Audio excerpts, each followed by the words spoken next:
งานระบบประปาและสุขาภิบาลนี่เป็นหยังสร้างหนุ่มจะมักเลือกเฮ็ดแต่งานคอนโดเนาะบ่ว่าสิคอนโด8ชั้นหรือว่า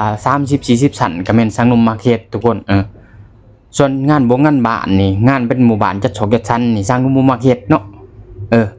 เขาโทรมาก็ติดต่อมาหาข่อยก็บ่รับทุกคนเด้คันว่าเป็นงานแบบหมู่บ้านนี่เนาะมันเฮ็ดหลายอย่างหลายอันหลายบ่คืองานคอนโดเนาะเฮารับแต่เฉพาะน้ำท่วมน้ำทิ้งน้ำดีขึ้นไปยาวเลย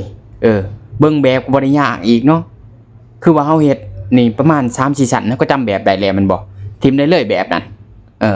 เฮาก็ขึ้นยาวเลยคันบ่มีการเปลี่ยนมุงเป็นแบบใหม่หั่นทุกคนแนวนี้แหละสร้างหนุ่มจังมักเฮ็ดเนาะคันเป็นไปได้แห่งสร้างหนุ่มแห่งสิบ่อยากเฮ็ดซ้ำงานซ้ำว่า8ชั้นนี่บ่อยากเฮ็ดทุกคนเพราะว่ามันใช้เวลาคราวเดียวเนาะ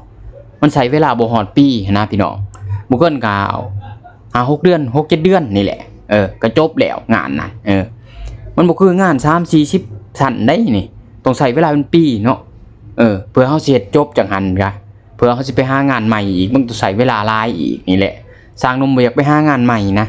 อยากเฮ็ดแต่หมุ่งหันเลยเนาะคันว่าการเงินการค้ำมันดีนะทุกคนแนวนี้ทีมงานพวกสร้างหนุ่มนี่สิเว้ากันคันว่าราคาที่ว่ามันได้คือว่าตึก 7-8 ชั้นก็เฮ็ดทุกคนก็ราคามันได้ราคามันดีนะก็บ่แม่นทีมงานสร้างหนุ่มเลือกงานดอกทุกคนเอ้ยแต่ว่าจังได๋แหละมันถนัดไผถนัดมันน่ะเนาะอันนี้ก็ควรเข้าใจกันนะทุกคนเอ้ยทีมงานเฮาก็สิเว้ากันก่อนว่าพอเฮ็ดหรือว่าบ่พอเฮ็ดเนาะก็สิประมาณนี้แหละทุกคน